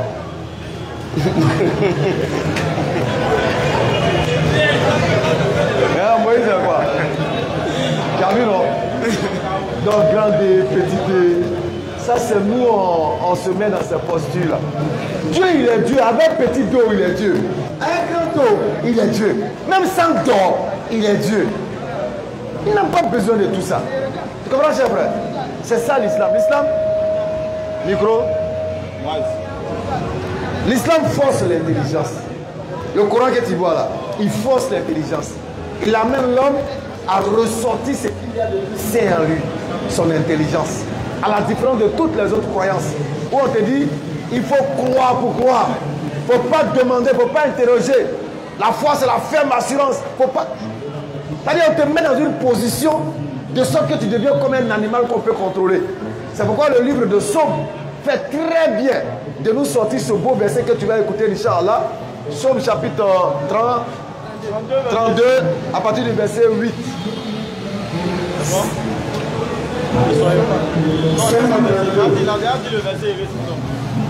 Vas-y. Le verset 8. Oui. Je t'ai fait connaître mon péché. Ne soyez pas comme le cheval ou un mulet sans intelligence. Maria est en train de fatiguer l'homme est là. Au verset 9. Vous voyez les choses comme ça. Possible là. D'accord. On va y revenir, Charles. Ne soyez pas comme un cheval. Écoute, ou un mulet sans intelligence. Sans intelligence. On l'a pris avec un frère mort, dont on n'est pas afin qu'il ne s'approche au point de toi. Tu vois, le toit ici, c'est qui? C'est le Créateur. Et on dit, il y a des gens qui brident. Tu vois le cheval là. Avant de monter sur le cheval, on met une selle, on met une corde, tout ça. La corde là, ça sert à quoi? Le cavalier va orienter le cheval. Tu vois, et ça c'est comme on dit. Il ne faut pas être comme ça. Il ne faut pas te laisser orienter comme un cheval ou un mulet sans intelligence. Or, le livre de Proverbes, il te dit, celui qui est intelligent là, c'est celui qui reconnaît Dieu, le véritable. La sagesse, ça ne critère pas. L'intelligence, ça ne l'entend pas savoir. Écoute, au verset 5, on nous dit, stupide, non. Apprenez le discernement. Il faut apprendre à discerner. Insensé, non. Apprenez l'intelligence. Il faut apprendre à l'intelligence. Tout son clair. Tout est clair. C'est lui qui est intelligent. Tu entends? Tout est clair pour celui qui est intelligent. Et toi, pour ceux qui ont trouvé la science. Non, mon frère, l'islam t'invite à devenir intelligent. Ou du moins, à réveiller ton intelligence. Pour que les choses soient claires. Tout à l'heure, en quelques minutes, tu as compris que grand HO, petit HO, grand DO, petit DO, ça n'a pas de sens. Parce que si dit non, c'est écrit un petit H. Il t'a demandé petit H là, c'est quel homme? C'est des nez, ou bien c'est des longs. Ils sont gros, ou bien ils sont minces. Maintenant, grand H, c'est quel type d'homme? Tu vois que ça n'a pas de sens. C'est pourquoi on est là pour vous inviter à l'islam. Les gens n'aiment pas l'islam parce que l'islam ramène à une parole qui est dans la Bible. Genèse chapitre 12. Non, Genèse chapitre 16, verset 10, je crois, âne sauvage.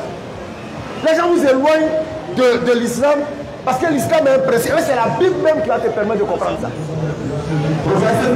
Écoute. Il sera comme un âne sauvage. On dit Ismaël sera comme un âne sauvage. Sa main sera contre tous.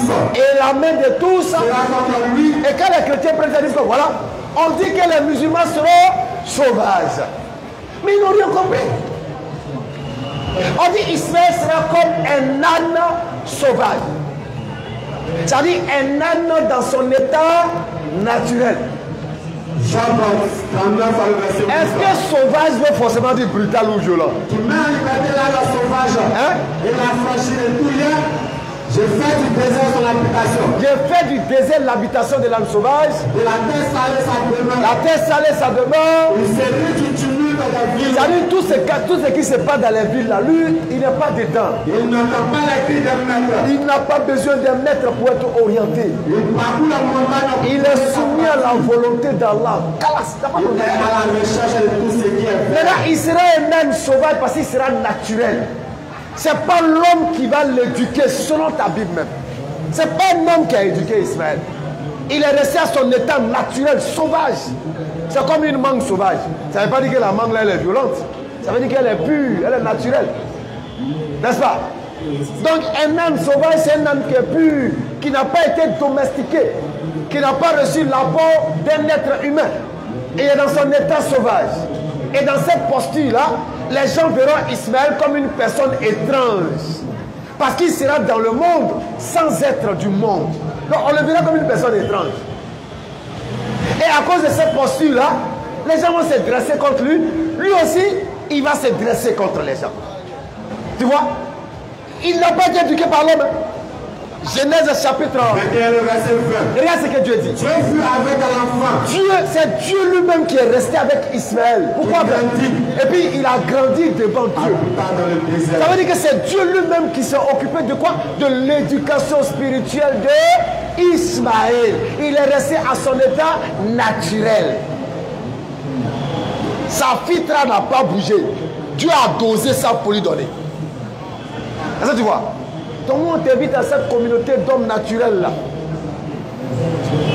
À la communauté des hommes sauvages. Sur la base de quoi? L'olivier sauvage, on dit quoi, ils ont greffé? Quoi la même là? L'olivier sauvage greffé à l'olivier franc. Tu as vu non? C'est pas le même. Ils se sont greffés. Ils se sont greffés au naturel pour créer le christianisme. Le christianisme n'est pas naturel.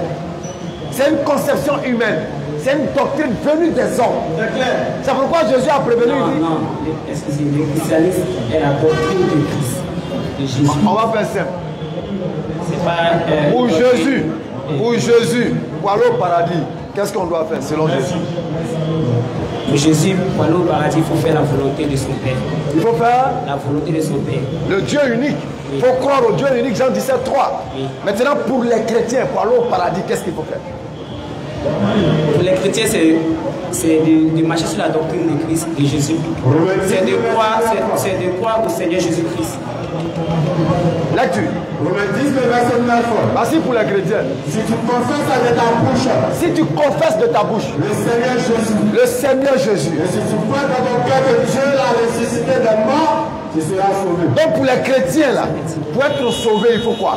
Il faut croire au Seigneur Jésus-Christ. Maintenant pour Jésus, pour être sauvé, il faut quoi? Il faut faire la volonté de son Père. Mais qui est ce Père? Est-ce le Seigneur Jésus ou c'est un autre Seigneur? Ce Père. C'est ce que j'ai expliqué. Quand on lit le livre de Jean 3, verset 16, ça explique tout. Ça explique la doctrine de Jésus. Dieu a tant aimé le monde. Il a envoyé son Fils unique afin que quiconque croit en lui. Mais Romain te dit, si tu confesses le Seigneur et que tu crois en sa mort, tu as la vie éternelle. Jésus lui te dit. C'est Romain qui a dit. Ah, donc c'est pas vrai. Je n'ai pas dit c'est pas vrai. Mais je parle du Fils de Dieu. Qui est Jésus-Christ. On prend pour Romain ou on laisse? On prend pour Romain, les deux reviennent sur la même chose. Parce que Romain dit de croire au Seigneur Jésus-Christ, de confesser de sa bouche. De croire à Jésus en tant que qui? En tant que Fils de Dieu. Et Jésus lui dit de croire à qui? Il dit de croire en Dieu. Tu vois, on prend pour qui? C'est la même chose. Aïe. En fait, chez nous, chez les chrétiens, c'est simple. Chez les chrétiens, c'est simple. Nous, on ne fait pas de différence entre Jésus-Christ et Dieu. Chez nous, les chrétiens, on ne fait pas de différence entre Jésus-Christ et Dieu. Parce que pour nous, ce que nous enseignent les livres, ce que nous enseignent la Bible. Non, ce que nous enseignent nos pasteurs. Ouais. Pas les livres. Parce qu'il y a une grande différence. Parce que selon les livres, il y a une différence entre les livres. Ça, au moins, tu le sais. Il y a une grande différence. Selon les livres. Différence entre Dieu. C'est pas une différence très grande. Chez nous, les chrétiens, il n'y a pas de différence entre Jésus. On va dire la Bible. Il y a ce que la Bible. Vous avez entendu que je vous ai dit. Oui. Je m'en vais. Oui. Et je reviens vers vous. Si vous m'appelez, vous vous déjeunerez ce que je vais vous faire. Car le Père est plus grand que moi. Corinthiens 11, verset 3. 1 Corinthiens 11, verset 3. Écoute, cependant, je veux cependant que vous sachiez que l'Église de mariage là, ce qui est dedans là, on va en parler tout à l'heure. Le lecteur catacoloba. L'homme qui ne commence jamais à sa mission, c'est-à-dire que lui, ça lui fait dire 5 versets à l'idée. Il s'est marié, ça fait 2 personnes seulement. Excusez-moi. Il a été le bagaille de pour la partie où Jésus dit je m'en vais vers le Père. Il dit que le Père est plus grand que moi. Ça s'explique. Parce que l'esprit est plus vieux que le corps. Oui, l'esprit est plus vieux. L'esprit, avant que nous naissions. avant que nous naissons, d'abord nous sommes esprits. Maintenant pour toi là, Jésus, Dieu, on ne peut pas la dissocier, non? Oui. Maintenant pourquoi il quitte et puis il va là-bas? S'ils sont ensemble. Non, mais il va là-bas parce qu'il va laisser le corps. Maintenant, et puis c'est son esprit qui va là-bas. Pourquoi il dit que l'autre est plus grand que lui? Parce que l'esprit est plus grand que lui. Il n'a pas dit Haché. Il dit grand. Mais c'est l'esprit qui prend les décisions, c'est l'esprit qui demande tout ce que nous voulons faire. Donc l'esprit est différent du corps. Oui. Donc l'esprit est différent de Jésus parce que c'est le corps là qui est Jésus. Hein. Moi je pense qu'on va lui demander cet esprit de Jésus là, non, c'est ça qui est Dieu. Oui, c'est cet esprit là. Tu l'as? Donc c'est l'esprit qui est Dieu. Oui. C'est ton dernier mot? Tout le monde est chez moi. Sur la croix. Est-ce que c'est ton dernier mot? Oui. Père, je remets moi. Entre terre, attends, lui il va dire le verset. C'est pas de foi à part là. Ça qu'on a dit, ils font. Oui, c'est cela. Jésus a dit, Père, je remets moi. Mon esprit entre terre. tes mains. Mais c'est pas l'esprit là qui est Dieu. Mais ce que j'essaie d'expliquer, en fait, non, c'est. Bon, pour expliquer comme ça, c'est pas facile. Non, c'est très facile. Voilà. C'est très facile. En fait, dis-nous, l'esprit de Jésus, c'est là que Dieu, non? Oui. Maintenant, il remet quel esprit et puis dans la main de qui? C'est ce que l'on veut savoir. C'est très simple à répondre. Il remet son esprit. Quand il dit il remet son esprit entre ses mains, c'est pas pour dire que Dieu a une main comme ça. Non, c'est pas de la manière dont non. Prenons la parole. Laisse la constitution. Il dit, Père, je remets mon esprit entre tes mains. Donc on comprend qu'il va donner son esprit à quelqu'un. Oui. Ok? Maintenant, l'esprit qu'il donne là, il donne ça à qui? C'est ce que j'essaie de vous expliquer. Vas-y, explique. Non, on va te comprendre, vas-y. En fait, c'est une manière de dire, c'est une manière d'expliquer que son esprit retourne là où il est quitté. Ah, son esprit retourne là où il est quitté. Donc Jésus s'adressait à qui? À lui-même. Ou bien à là où il est quitté. Voilà. En fait, c'est pas... Ça vous arrive souvent de faire quelque chose et vous vous adressez à vous-même. Mais qu'est-ce qui m'arrive? Ça vous arrive souvent. Ah, donc Jésus s'adressait à lui-même. Donc c'est les deux, ça peut arriver. Donc quand il dit Père là, il parle de qui? Lui-même. Là il est homme, quand il parle. Mais quand il entend parler Père, il parle de son esprit. Il parle de son esprit qui est dans lui là. Oui. Il entend parler à son esprit. Oui. D'accord. Quand il dit je remets là, il entend parler à qui?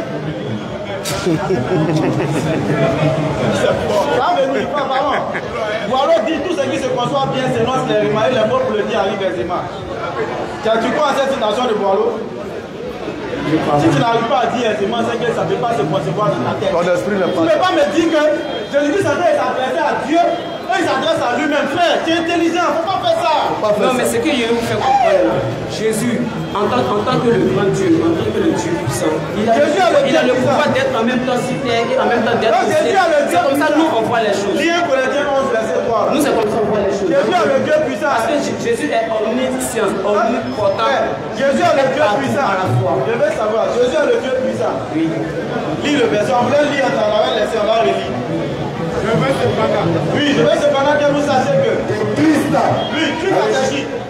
Christ c'est qui? Christ c'est Jésus. Christ c'est Jésus, hein? Donc Jésus dit, je veux cependant que, bon, pas Jésus. Lui qui a écrit cet évangile, la Paul il dit, je veux cependant que vous sachiez que Christ, que Jésus est le chef de tout homme. Tu es d'accord? Jésus est le chef de tout homme.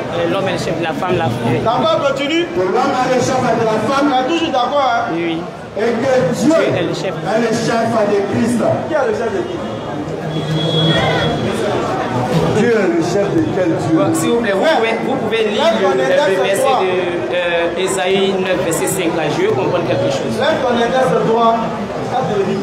S'il vous plaît, je veux comprendre une partie dans ce verset là. Expliquez-moi ce verset là. Ésaïe 9, verset 5. Ésaïe 9, verset 5. Ésaïe 9, 5. Le frère demande. Allons-y. Car toute chose comporte. Ésaïe 9, verset 5. Je suis chercheur. Ésaïe. Non, c'est verset 6. Allons-y. Car un enfant nous a dit. Il y a un décalage de verset. Vas-y. Voilà. Regarde vraiment, hein. Il a fait exprès. Le verset 5. Ça, on le fait généralement pour les chrétiens tumultueux qui font bruit alors qu'ils ne connaissent rien. Ça, c'est le verset 6. Ah, d'accord, merci. Allons-y. Car un enfant nous a dit. Un fils nous a donné. Et la domination reposera sur son épaule. La domination admirable. Conseiller. Dieu puissant. Père éternel. Prince de la paix. Dis-moi, donne-moi chaque passage pour ces appellations concernant Jésus. Dans la Bible. Donc vous êtes en train de dire que ce verset-là ne concerne pas Jésus. Jésus. Ça ne parle pas Jésus. Maintenant, est-ce que le sens d'un nom fait de la personne le sens du nom? Par exemple, Hervé Renard, est-ce que ça veut dire qu'il est Renard?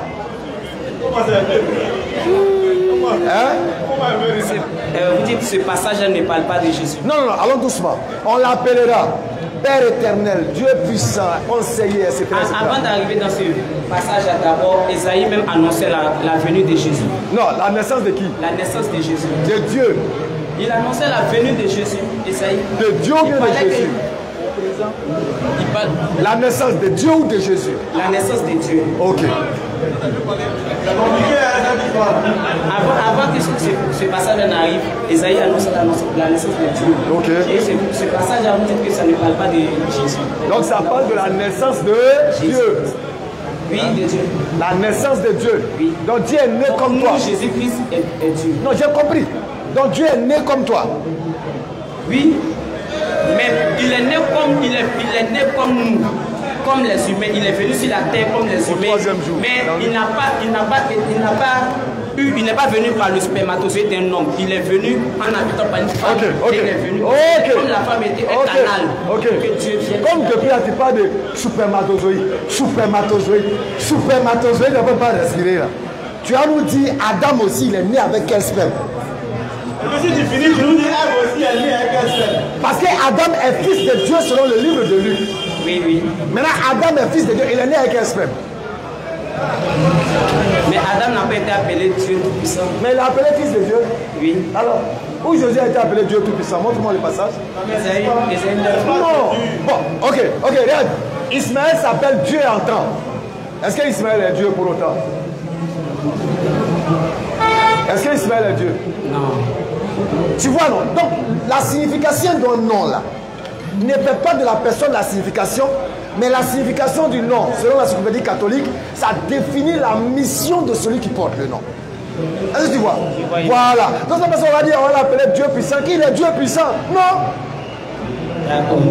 Maintenant, quand tu prends même là, on dit prince de paix. C'est juste que tu vas venir apporter la paix dans l'épée. Bon, ok. Ça marche. Avant, bon, d'accord, ça va. Donc, voilà un peu.